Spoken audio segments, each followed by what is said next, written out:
So ತುಂಬ important meal number 7 ವರ್ಕೌಟ್ಗೆ ಹೋಗೋಕೆ ಮುಂಚೆ ಏನು ತಿನ್ನಬೇಕು ಅಂದರೆ ವರ್ಕೌಟ್ಗೆ ಹೋಗೋ ಮುಂಚೆ ಏನು ಕುಡಿಬೇಕು ಅಂತ ನಾನು ಹೇಳ್ತೀನಿ. ನಾನು ಇದನ್ನ ವರ್ಕೌಟ್ ಮಾಡೋ ಟೈಮ್ಗಳಲ್ಲಿ ಬಿಫೋರ್ ಅಂಡ್ ಆಫ್ಟರ್ ವರ್ಕೌಟ್ ತಗೊಂತಾ ಇದ್ದೆ. ಹೆಂಗಪ್ಪ ಅದು ಅಂದರೆ ಬಂದ್ಬಿಟ್ಟು ಒಂದು 300 ml ಮಿಲ್ಕ್, 300 ml ಹಾಲು, ಅದ್ರ ಜೊತೆ ಬಂದ್ಬಿಟ್ಟು 1 ರಿಂದ 2 ಬನಾನಾ ಹಾಕ್ಕೊಂತೀನಿ. ಯಾಕಂದ್ರೆ ಪ್ರೀ ಅಂಡ್ ಪೋಸ್ಟ್ ವರ್ಕೌಟ್ ಆಗಬೇಕು. 2 ಬನಾನಾ ಇಲ್ಲಾಂದ್ರೆ 1 ಆ್ಯಪಿಲು, ಅದ್ರ ಜೊತೆ 2 tablespoon of peanut butter plus 10 almonds plus 5 walnuts, ಅದ್ರ ಜೊತೆ ಬಂದ್ಬಿಟ್ಟು ವೇ ಪ್ರೋಟೀನು ಇಲ್ಲಾಂದ್ರೆ lean mass gainer 2 scoop, 1 scoop pre ವರ್ಕೌಟ್ಗೆ 1 ಸ್ಕೂಪ್ ಪೋಸ್ಟ್ ವರ್ಕೌಟ್ಗೆ 2 ಸ್ಕೂಪ್ ಹಾಕೊಂತ ಇದ್ದೆ. ಚೆನ್ನಾಗಿ ರುಬ್ಬಿಟ್ಟು ಮಿಕ್ಸಿಯಲ್ಲಿ ಅರ್ಧ 1 ಲೀಟರ್ ಬರ್ತಾ ಇತ್ತು ಅದು. ಅದನ್ನ ಅರ್ಧ ಬಂದ್ಬಿಟ್ಟು ವರ್ಕೌಟ್ ಮುಂಚೆ 45 ರಿಂದ 60 ನಿಮಿಷ ಮುಂಚೆ ಕುಡಿತಾ ಇದ್ದೆ.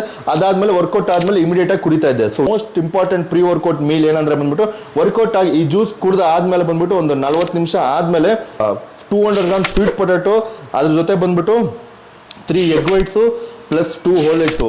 ಇದು ಬಂದ್ಬಿಟ್ಟು ಸಾಲಿಡ್ ಮೀಲು. ಯಾವಾಗ ಅಂದರೆ ಆ ವರ್ಕೌಟ್ ಆದಮೇಲೆ ಆ ಜ್ಯೂಸ್ ಕುಡ್ದಿದ್ದಾದ್ಮೇಲೆ ಈ ಥರ ಕುಡೀರಿ. ಸೊ ದಟ್ ಪಂಪು ಚೆನ್ನಾಗಿರುತ್ತೆ, ಮಸಲ್ ಫಾಸ್ಟಾಗಿ ರಿಕವರ್ ಆಗುತ್ತೆ ಸ್ನೇಹಿತರೆ. ಇದೇ ಥರ ಇನ್ಫಾರ್ಮೇಟಿವ್ ವೀಡಿಯೋಸ್ ನಿಮ್ಗೆ ಬೇಕು ಅಂದರೆ ರಾಕಿ ಬೀಚ್ನ ಫಾಲೋ ಮಾಡೋಕ್ಕೆ ಮರಿಬೇಡಿ. ನಿಮ್ಗೆ ಏನಾದರೂ ಡೌಟ್ ಇದ್ದರೆ, ನಿಮ್ಗೆ ಯಾವುದಾದ್ರು ಟಾಪಿಕ್ ಬಗ್ಗೆ ಮಾತಾಡಬೇಕು ಅಂತ ಇದ್ದರೆ ಕಮೆಂಟಲ್ಲಿ ಆ ಟಾಪಿಕ್ ಹಾಕಿ ನಿಮಗೋಸ್ಕರ ನಾನು ವಿಡಿಯೋ ಮಾಡ್ತೀನಿ ಸ್ನೇಹಿತರೆ.